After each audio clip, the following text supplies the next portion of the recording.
வணக்கம் தமிழக மக்களே. பிக் பாஸ் சீசன் 10 முதல் கண்டஸ்டன்ட் தமிழ்நாட்டின் அடிப்பு கிறுக்கன் ஆக்டர் லெமன் ஸ்டார் பேசுறேன்.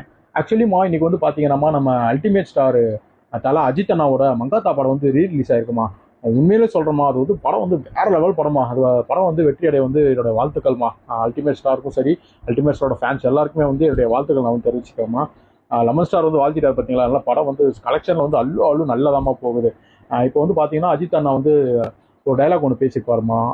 அது வந்து என்ன படம் தெரியலமா எனக்கு. நான் பேசுகிறேன், அந்த டைலாக் மட்டும் பாருங்கம்மா. நீங்கள் சரித்திரத்தை கொஞ்சம் திரும்பி பாருங்க.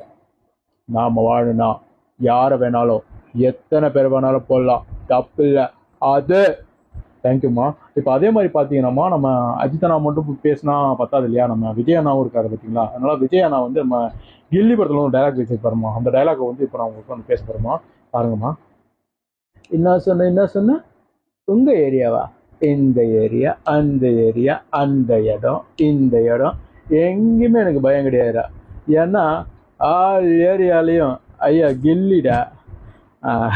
ஓகேம்மா. இதே மாதிரி வந்து கூடிய விரைவில் ஆக்டர் லெமன் ஸ்டார் வந்து பார்த்தீங்கன்னா தமிழ் சினிமாவை வந்து உலக அளவில் வந்து கொண்டு போய் வந்து நிப்பாட்ட போறாருமா. ஏன்னு கேட்டிங்கன்னா அஜித் அண்ணா வந்து கார் ரேஸுக்கு போயிட்டாரு, விஜய் அண்ணா வந்து அரசியலுக்கு வந்துட்டாரு. பெருசாக தமிழ் சினிமாவில் வந்து சொல்லிக்கிற அளவுக்கு யாருமே எந்த ஒரு ஹீரோவுக்கு வந்து கிடையாதுமா. கண்டிப்பாக லெமன் ஸ்டாரோட என்ட்ரி வந்து கண்டிப்பாக சரியான நேரத்தில் கரெக்டான நேரத்தில் லெமன் ஸ்டாரோட என்ட்ரி இருக்குமா. கண்டிப்பாக வேற லெவலில் வருவோம்மா. தேங்க்யூம்மா. தேங்க்யூ ஸோ மச்மா. தேங்க்யூ.